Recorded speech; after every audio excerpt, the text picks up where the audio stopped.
ഇന്ന് സമൂഹത്തിൽ ആരോഗ്യത്തെപ്പറ്റി വിസ്തരിച്ച് ആരും തന്നെ പറയുന്നില്ല. അത്രയ്ക്കും ശ്രദ്ധയില്ലാത്ത ഒരു ജനതയായി നമ്മളെല്ലാം മാറിയിരിക്കുന്നു. എന്തെങ്കിലും അസുഖം വന്നാൽ ഉടൻ തന്നെ ആശുപത്രിയെ അഭയം പ്രാപിച്ചാൽ ആ അസുഖം മാറിക്കിട്ടും എന്നുള്ള ഒരു ബോധവും സർവരുടെയും മനസ്സിലുണ്ട്. പിന്നീട് രോഗം മാറാതെ അത് മാറാരോഗമായി മാറി സ്ഥായിയായ രോഗമായി മാറുമ്പോഴാണ് മനുഷ്യൻ ചിന്തിക്കുന്നത്. വാസ്തവത്തിൽ മനുഷ്യന്റെ ആരോഗ്യം എന്നുള്ള പ്രശ്നം ഏറ്റവും ലളിതമായ ഒരു ശാസ്ത്രമാണ്. ഈ ലളിതമായ ശാസ്ത്രമാണ് ഇവിടെ ഞാൻ വിവരിക്കാൻ പോകുന്നത്. ഏറ്റവും ലളിതമായതുകൊണ്ടാണ് മനസ്സിലാക്കാൻ ബുദ്ധിമുട്ടും. എന്നാൽ വിശ്വാസങ്ങളെല്ലാം ഇന്ന് ഒരുമാതിരി പതറിയ നിലയിലാണ് നിൽക്കുന്നത്. ഒരുപാട് തെറ്റിദ്ധാരണകൾ സമൂഹത്തിൽ കടന്നുകൂടിയിട്ടുണ്ട്. ഈ തെറ്റിദ്ധാരണകളും കൊണ്ടും നമ്മൾ എന്താ ചെയ്യണ്ടേ എന്നുള്ളൊരു ഇതയ കർത്തവ്യാമൂഢനായിട്ടുള്ള ഒരു സ്ഥിതിയാണ് നമുക്ക് എല്ലാവർക്കും വരുന്നത്. പിന്നെ കാലം മാറിയപ്പോൾ കാലൻ വേഗം വന്നു തുടങ്ങി. ഇപ്പൊ കാലന്റെ വരവ് നേരത്തെയാ, നമ്മളാരും അറിയുന്നില്ല. കഴിഞ്ഞ 10-12 കൊല്ലത്തിനിടയ്ക്ക് ഹൃദ്രോഗം കേരളത്തിലെ ഇരട്ടിയായി. മാത്രമല്ല കേരളത്തിന്റെ സ്ഥിതി അമേരിക്കയിലെ ഐക്യനാടുകളിൽ കഴിഞ്ഞാൽ 2ാമത്തെ നിലവാരമാണ് കേരളത്തിനെന്ന് ഹൃദ്രോഗത്തിന്. പോരെ, പുരോഗതിക്ക് ഇനി വല്ലതും വേണോ? പേപ്പറിൽ ന്യൂസാ പറഞ്ഞു, ഞാൻ കണക്കെടുത്തല്ല, എനിക്ക് കണക്കെടുക്കാൻ അറിയില്ല. ഹൃദ്രോഗത്തിന് കേരളത്തിലാണ് 2ാം സ്ഥാനം ലോകത്തിൽ. പോരെ. അതേമാതിരി കഴിഞ്ഞ ഒരു 4-5 വർഷം മുമ്പോ മാനിലയിൽ ഒരു ക്യാമ്പ് നടന്നപ്പോൾ, ലോക ആരോഗ്യ വകുപ്പിന്റെ പലതും കൂടി ക്യാമ്പ് നടന്നപ്പോൾ അത് പ്രസ്താവന ഇറക്കുകയുണ്ടായി. ഞങ്ങളുടെ സർവേ പ്രമാണിച്ച് ഏറ്റവും കൂടുതൽ എയ്ഡ്സ് രോഗം വരാൻ പോകുന്നത് കേരളത്തിലാണെന്ന്. അപ്പൊ നാം ഇന്ന് പുരോഗമനത്തിന്റെ വക്കും കഴിഞ്ഞ് മുമ്പോട്ടിങ്ങനെ കുതിച്ചു പായുകയാണ്. ഈ പോക്ക് ശരിയാണോ എനിക്കറിയില്ല.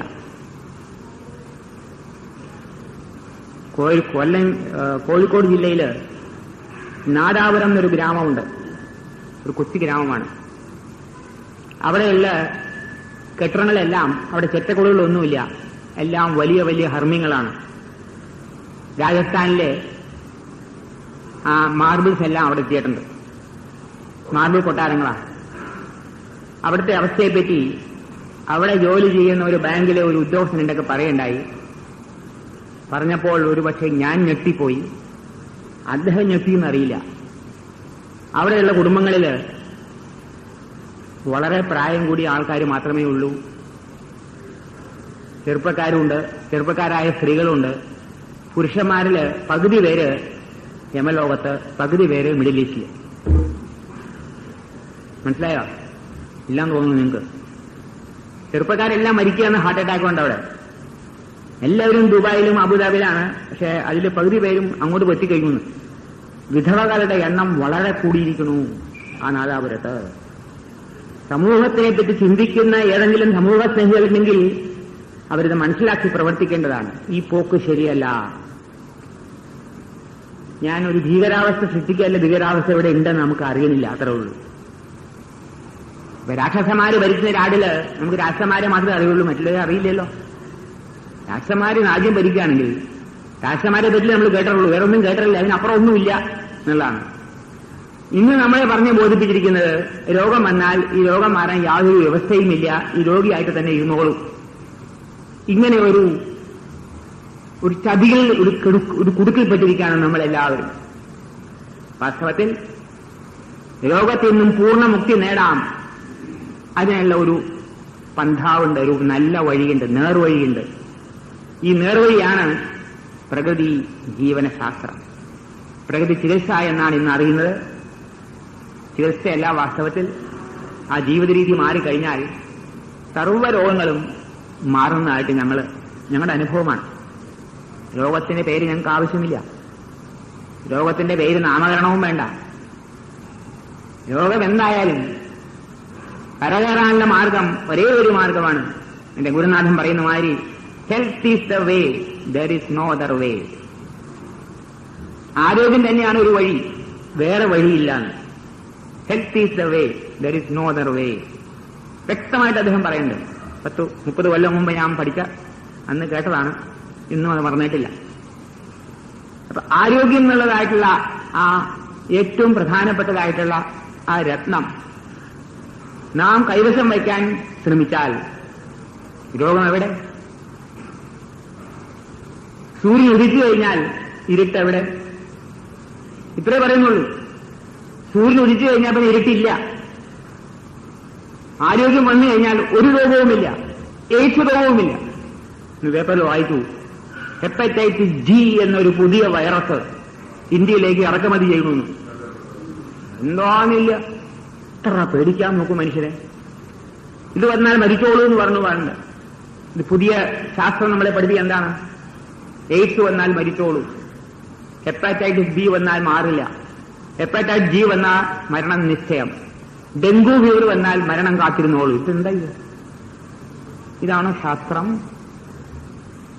ഇതാണോ മനുഷ്യനെ പഠിപ്പിക്കേണ്ടത്? ഇതാണ് ശാസ്ത്രമെങ്കിൽ ശാസ്ത്രം എന്നുള്ളതിന് നിർവചനം തന്നെ മാറ്റണം. എന്നാൽ രോഗം വന്നാൽ മരിച്ചോളൂ എന്ന് പറയുന്നത് ശാസ്ത്രമല്ല. രോഗത്തിൽ നിന്ന് മുക്തി നേടാനാണ് ശാസ്ത്രം, അല്ലേ? നമുക്ക് രോഗം മാറണം, നമുക്ക് മരിക്കാൻ ആഗ്രഹമില്ല ആർക്കും. മരണമുണ്ട് ശരിയാണ്, പക്ഷെ മരിക്കാൻ ആഗ്രഹമില്ല പെട്ടെന്ന്. ഇന്നലെ എന്റെ ഒരു സുഹൃത്ത് പറഞ്ഞ മാതിരി കോളേജിലെ ഒരു അധ്യാപികയോട് പറഞ്ഞു, മെഡിക്കൽ കോളേജിലെ ഒരു ഡോക്ടർ 3 തവണ പറഞ്ഞു എന്നാ പറഞ്ഞേ, ദിവസങ്ങൾ എണ്ണിക്കോളൂന്ന്. ദിവസങ്ങളേ ഉള്ളൂ നിങ്ങൾക്കെന്ന് പറഞ്ഞു. ആ സ്ത്രീ ഇന്ന് 5-6 കൊല്ലമായിട്ട് ജീവിക്കണ്ട്. അപ്പൊ അവിടെയും തെറ്റുണ്ടെന്ന് തീർച്ചയാണ്. അവര് വ്യക്തമായിട്ട് പറയുന്നില്ല. മരിച്ചോളൂ എന്ന് പറഞ്ഞാൽ 20 കൊല്ലം കഴിഞ്ഞ് മരിച്ചോളൂ എന്ന് പറഞ്ഞാൽ ശരിയാണല്ലോ, കുഴപ്പമില്ലല്ലോ, ഇല്ലേ? ഇപ്പോ എയ്ഡ്സിന്റെ വൈറസ് നമ്മുടെ ശരീരത്തിൽ കയറി കഴിഞ്ഞാൽ 20 കൊല്ലം വരെ അവിടെ കിടക്കുമത്. 20 കൊല്ലം കഴിഞ്ഞ് നിങ്ങൾ അറ്റാക്ക് ചെയ്തു. നിങ്ങൾ എന്തിനാ ഇപ്പോഴേ പറയുകയാണ് അയ്യോ എയ്ഡ്സ് വൈറസ് ഉണ്ടോ വൈറസുണ്ടോ വിഷമിക്കണോ? 20 കൊല്ലം കഴിഞ്ഞാൽ മരിക്കുള്ളൂ. വയസ്സ് 60ആയി, 80 വയസ്സിലേ എയ്ഡ്സ് പിടിക്കുള്ളൂ, അപ്പോഴേ മരിക്കുള്ളൂ. പോരെ 80 വയസ്സിൽ ചികിത്സ പോലെ. ഇപ്പോഴേ ഭയപ്പെടണോ? അതായത് ഈ രംഗത്ത് ഒരുപാട് അപാകതകളുണ്ട്. നമ്മളിത് മനസ്സിലാക്കി നമ്മുടെ ബുദ്ധി ഉപയോഗിച്ചിട്ട് നമ്മൾ മുമ്പോട്ട് പോകണം.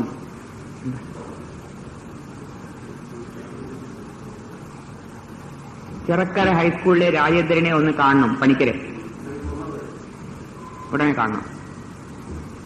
അപ്പൊ അതായത് ആരോഗ്യം നേടാനുള്ള വഴിയേത്, ഇത് മനസ്സിലാക്കിയാൽ മതി.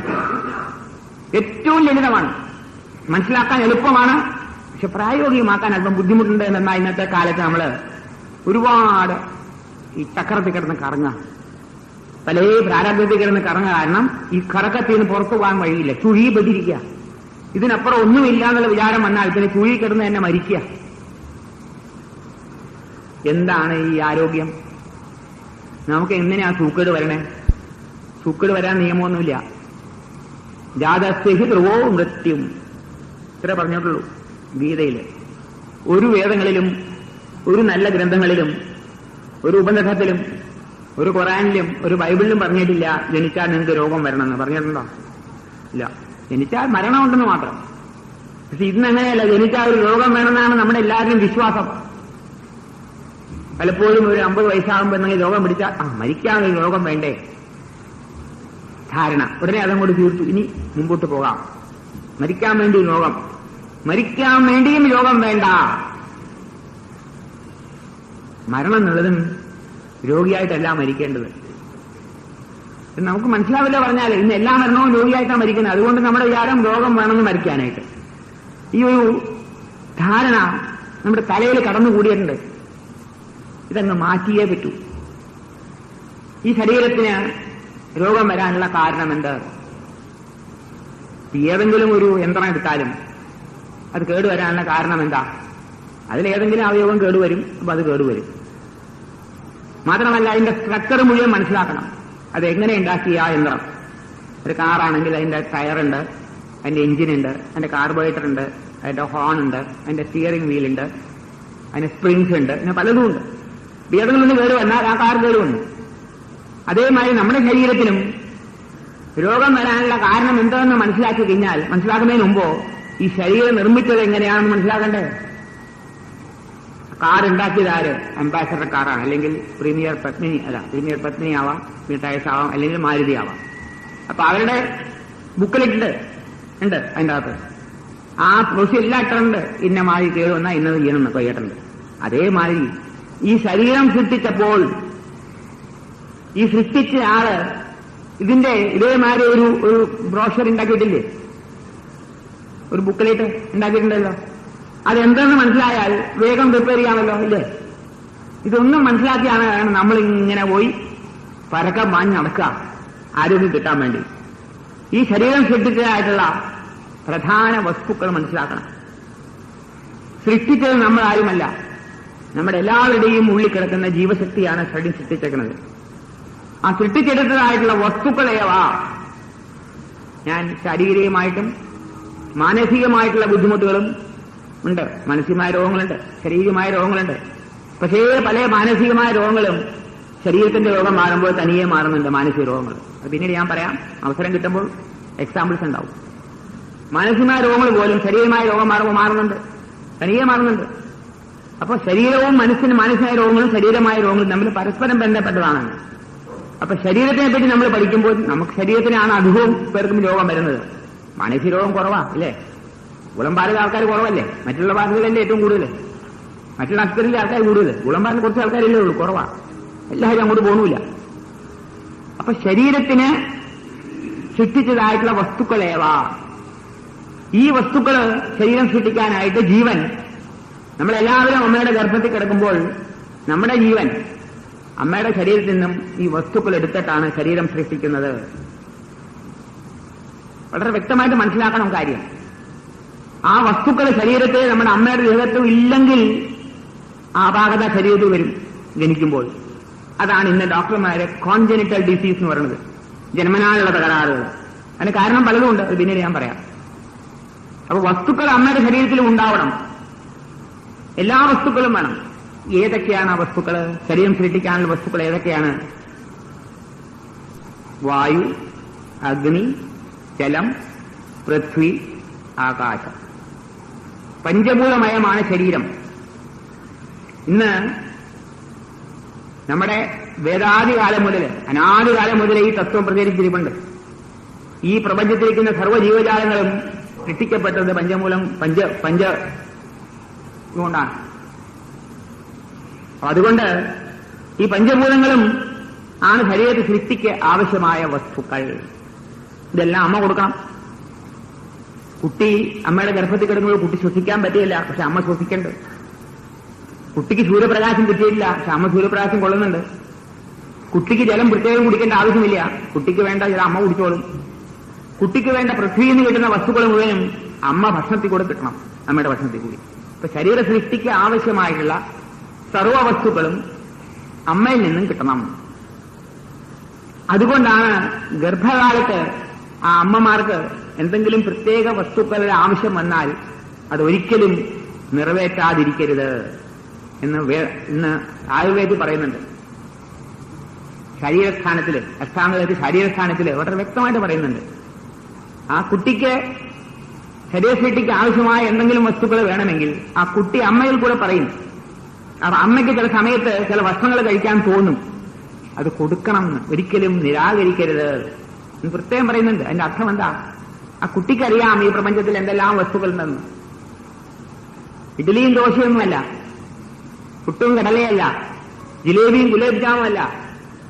വസ്തുക്കളുണ്ട്, പഴങ്ങള്, ചില പ്രത്യേക പഴങ്ങൾ കഴിക്കണം തോന്നും അമ്മമാർക്ക്. മാമ്പഴം കഴിക്കണം തോന്നുന്നു, ചക്കപ്പഴം കഴിക്കണം തോന്നുന്നു, ഓറഞ്ച് കഴിക്കണം തോന്നുന്നു. ഇതെന്താ തോന്നണേ? പഞ്ചാര തിന്നാൻ തോന്നാത്തില്ല, പഞ്ചാര ഇല്ല പ്രകൃതിയിൽ. ആ കുട്ടി പ്രകൃതി മാതാവുമായിട്ട് ഒത്തൊരുങ്ങി ജീവിക്കുകയാണ്. അപ്പൊ കുട്ടിക്ക് അറിയാം ഈ പ്രപഞ്ചത്തിൽ ഇവിടെ ഉണ്ടാക്കുന്ന നമ്മള് ഹോട്ടലുകളിലും ഷോപ്പുകളിലും ഉണ്ടാക്കുന്ന വസ്തുക്കളെ പറ്റി കുട്ടിക്ക് അറിയില്ല. കുട്ടിക്ക് ഇതേ അറിയുള്ളൂ, എന്താ ഭൂമിയിൽ ഇതുണ്ട്, മാമ്പഴമുണ്ട്, ചക്കപ്പഴമുണ്ട്, വാഴപ്പഴമുണ്ട്, പൈനാപ്പിളുണ്ട്, ഓറഞ്ചുണ്ട്, ഈന്തപ്പഴമുണ്ട്, കശുവണ്ടിയുണ്ട്. അത് ഇവിടെ കൊല്ലത്ത് പ്രത്യേകിച്ച് ഇവിടുത്തെ ആൾക്കാർക്ക് കൂടുതൽ തോന്നുന്നു കശുവണ്ടി തിന്നാനായിട്ട്, അമ്മമാർക്ക് ഇവിടെ ഉള്ളതുകൊണ്ട്. അപ്പൊ ആ കുട്ടിക്ക് ഇതൊക്കെ അറിയുള്ളൂ, മറ്റൊന്നും അറിയില്ല. അപ്പൊ ഈ വസ്തുക്കള് കൊടുത്തേ തീരൂ. ഇതിനാണ് യാക്കൂൾ എന്നൊരു വാക്കും പറഞ്ഞ് കളിയാക്കുന്ന പരിപാടിയാണ്. കളിയാക്കാൻ പാടില്ലാതെ യാക്കൂൾ എന്നല്ലേ പറയാം, എന്താ പറയാ, യാക്കമ്മൻ എന്ത് പറയും, കളിയാക്കണ്ട്. അവർക്ക് വേണം തോന്നുവാണെങ്കിൽ കുട്ടിയുടെ ആഗ്രഹമാണിത്, അമ്മയുടെ ആഗ്രഹമല്ലാതെ. അപ്പൊ വസ്തുക്കൾ മുഴുവനും കുട്ടിക്ക് കിട്ടിയില്ലെങ്കിൽ ഏതെങ്കിലും ഒരു അവയവം സൃഷ്ടിക്കുമ്പോൾ അത് അപൂർണമാവും. ഇത് അപൂർണമായാൽ ജനിക്കുമ്പോൾ പിന്നെ നന്നാക്കാൻ സാധ്യമല്ല. മാത്രമല്ല ജന്മനാൽ കിട്ടാത്തത് ജനിച്ചു കഴിഞ്ഞാൽ ഉണ്ടാക്കാൻ സാധ്യമല്ല. ഇംപോസിബിൾ ആണ്, ഉണ്ടാക്കാൻ സാധ്യമല്ല എന്ന്. അപ്പൊ അവിടെ തന്നെ സൃഷ്ടി പൂർണ്ണമാകണം. ആ സൃഷ്ടി പൂർണ്ണമാകണം എന്ന് പറഞ്ഞാൽ വളരെ അധികം ആഴത്തിൽ ചിന്തിക്കേണ്ട ഒരു കാര്യമാണ്. നമ്മുടെ ശരീരത്തിന് പ്രത്യേകമായിട്ട് ആവശ്യമുള്ള കണ്ണുകൾ, ചെവി, മൂക്ക്, നാക്ക്, പല്ലുകളുടെ വിജാഭാവം. 6 മാസം വരുമ്പോൾ 20 പല്ലുണ്ടാക്കാനുള്ളതായിട്ടുള്ള അതിന്റെ ഓരോ ബീജങ്ങൾ ഇട്ടു കഴിഞ്ഞു. പിന്നീട് 32 പല്ലുകളായിട്ട് അടിയിട്ട് കഴിഞ്ഞു. ആ കുട്ടിയുടെ അടിയിൽ അതിനുള്ള ബീജങ്ങൾ ഇട്ടു കഴിഞ്ഞു. എല്ലാം ഇതൊക്കെ നടക്കണം അവിടെ. അതിന് 32 പല്ലും വരില്ല. 20 പല്ലിനെ ഉള്ളെങ്കിൽ 20 പല്ലോടെ അവസാനിച്ചു. ഇങ്ങനെ ശരീരത്തിന്റെ സൃഷ്ടിക്ക് ആവശ്യമായ സർവ്വവസ്തുക്കളും അമ്മയുടെ ഗർഭത്തിൽ തന്നെ കിട്ടണം. അത് പൃഥ്വിയിൽ നിന്ന് കേട്ട വസ്തുക്കൾ. അപ്പൊ ഇത് സൃഷ്ടിയെ പറ്റിയുള്ള ചെറിയ വിവരണമാണ്. പിന്നീട് ഞാൻ അതിനെപ്പറ്റി വിസ്തരിച്ച് പറയാം പല അവസരം വരുമ്പോൾ. അപ്പൊ ശരീരത്തിന് ആവശ്യമായ വസ്തുക്കൾ മുഴുവനും ഈ വായു, ആകാശം, വായു, അഗ്നി, ജലം, പൃഥ്വി, ഈ പഞ്ചഭൂതമയമാണ് ശരീരം മുഴുവനും. ഇത് ലോകത്തിലെ വലിയ ചിന്തകന്മാരും അംഗീകരിച്ചിട്ടുണ്ട്. നമ്മുടെ കാരണവന്മാരെ ഇതിനെ വളരെയധികം പഠിച്ചിട്ട് അങ്ങേയറ്റം അത് കൊണ്ടുപോയിട്ടുണ്ട്. അപ്പൊ പഞ്ചഭൂതമയമായിട്ടുള്ള ശരീരത്തിന് ഈ പഞ്ചഭൂതങ്ങളും ആവശ്യമാണ്. ഞങ്ങളുടെ ചിരകാല അനുഭവം അതാണ് ഞങ്ങൾക്ക് പറയാനുള്ളത്.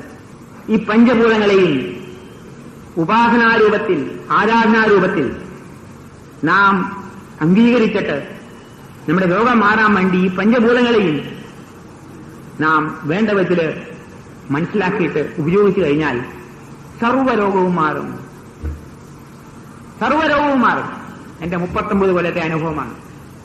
എന്റെ ഗുരുനാഥന്റെ 55 കൊല്ലത്തെ അനുഭവമാണ്. ഇത് അനുഭവമാണ്. ഞാൻ വേറൊന്നുമല്ല പറഞ്ഞു. എനിക്ക് അനുഭവം മാത്രമേ ഉള്ളൂ. എനിക്ക് തിയറി ഒന്നുമില്ല. ആ അനുഭവത്തിൽ മനസ്സിലായി സർവ്വരോഗവും മാറും എന്നുള്ളത് സത്യമാണ്. അപ്പൊ ഈ പഞ്ചഭൂതത്തിനെ നാം ഒരു ഉപാസനാരൂപത്തിൽ മനസ്സിലാക്കിയിട്ട് അതിനെ നമ്മൾ ഉപയോഗിക്കാൻ ശ്രമിച്ചാൽ വളരെ സുഖം കിട്ടും. എത്ര വലിയ സൂക്കേട് മാറും. നിസ്സാരമായ ഒരു കാര്യമാണ് ഈ പറയുന്നത്. പക്ഷെ ഇത് തലയിൽ കൊള്ളാത്തതിന്റെ കാരണം എന്താണെന്ന് വെച്ചാൽ നമ്മുടെ തല മുഴുവനും ഇന്ന് ബ്രെയിൻ വാഷ്ഡാകും. മസ്തിഷ്ക പ്രസാദം നടത്തിയിരിക്കുകയാണ്. സർവത്തിനും പരിഹാരം അലോപ്പതി ശാസ്ത്രത്തിലുണ്ട്.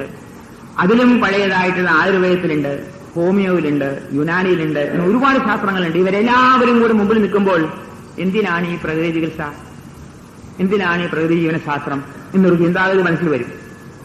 പക്ഷെ അവിടെ ഞാൻ ഇന്നലെ പറഞ്ഞ മാതിരി രോഗം പൂർണ്ണമായിട്ടും മാറുന്നില്ല. നിങ്ങൾ രോഗിയായിരിക്കാൻ പഠിപ്പിക്കുന്നതോടെ പൂർണ്ണമോചനം അവിടെ ഇല്ല. പക്ഷെ ഇവിടെ വന്നാൽ പൂർണ്ണമോചനം ഉണ്ടെന്നുള്ള ഞങ്ങളുടെ അനുഭവമാണ്. ഇന്നലെ പണിക്കർ പറഞ്ഞു, ആസ്മ കൊണ്ട് കഷ്ടപ്പെട്ടു, അൾസർ കൊണ്ട് കഷ്ടപ്പെട്ടു, ഒരുപാട് കഷ്ടപ്പെട്ടു, എല്ലാ രോഗവും മാറി.